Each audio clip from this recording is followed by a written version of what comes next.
Hello, thank you for joining me.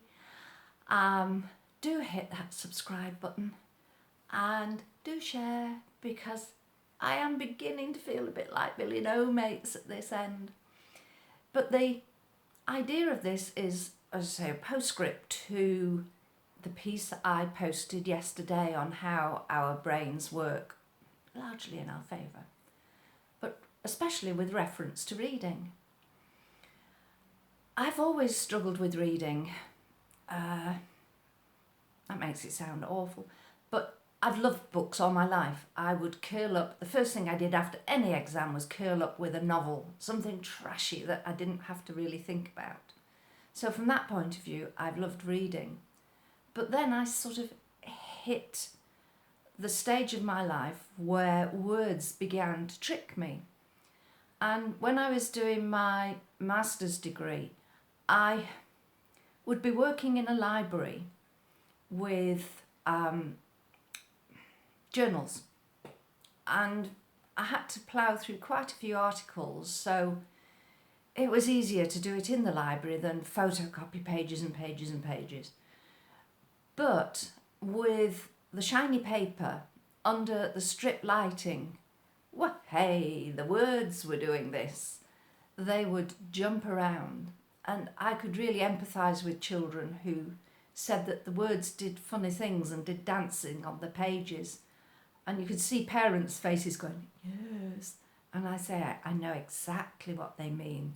They do the same for me.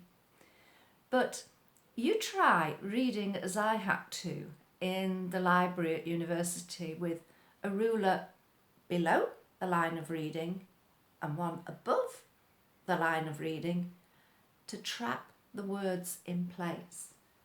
Sliding my rulers down, there were some strange looks that I got.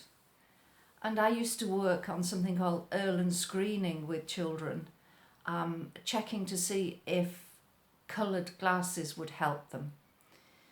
I used to use coloured overlays sometimes, and I use coloured glasses at present to try and help me drive, and by cutting down the glare.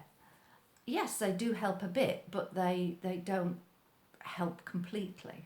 And I feel it was rather like that with the coloured overlays.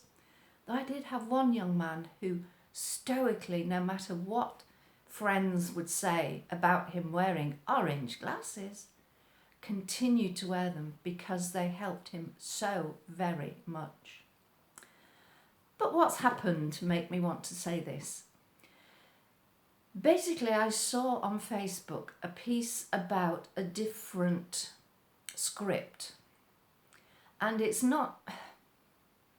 hard to describe it, so I'll include the link on the written bit. That's the best bit, and you can have a look at it.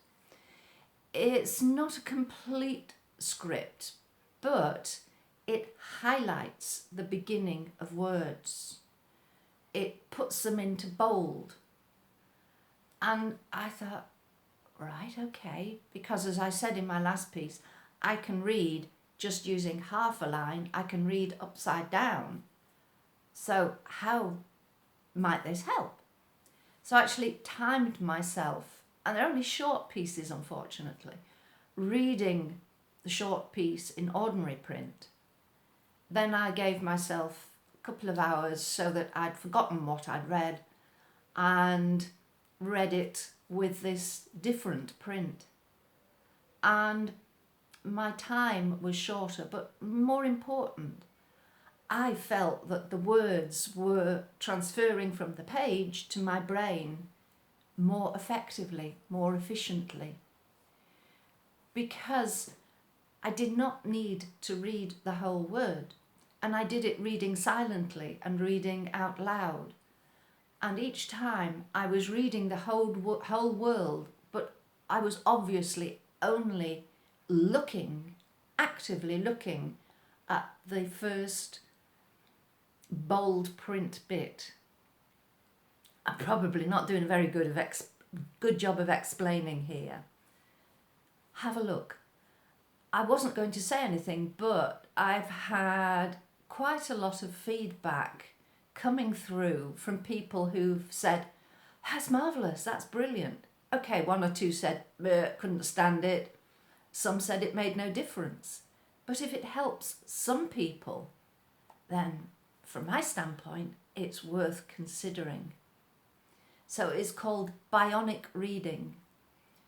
I'm not sure about the title, but if it helps, then sod the title.